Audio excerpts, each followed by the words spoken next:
চৰ্দাৰ শিক্ষাগুৰুসকল সকলোকে নমস্কাৰ জনাইছোঁ। সকলোকে শিক্ষা সেতু এপত ডেট ফাইল ডাউনলোড কৰিব দিছে।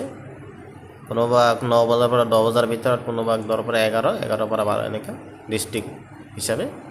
গতিকে সকলোৱে শিক্ষা সেতু এপছ অ'পেন কৰক। অ'পেন কৰি বাওঁফালে থকা তিনিটা ইয়াতে তিনিটা আছত ক্লিক কৰক। আছত ক্লিক কৰি ইয়াতে 4 নম্বৰ অপশ্যনটো ডাউনলোড অল ক্লাছেছ ইনফৰমেশ্যন ইয়াতে ক্লিক কৰক।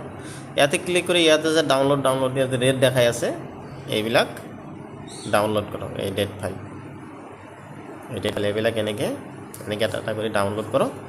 এইফালে গ্ৰীণ দেখুৱাব, ইয়াতে ৰেড হৈ আছে, এইটো গ্ৰীণ হ'ব।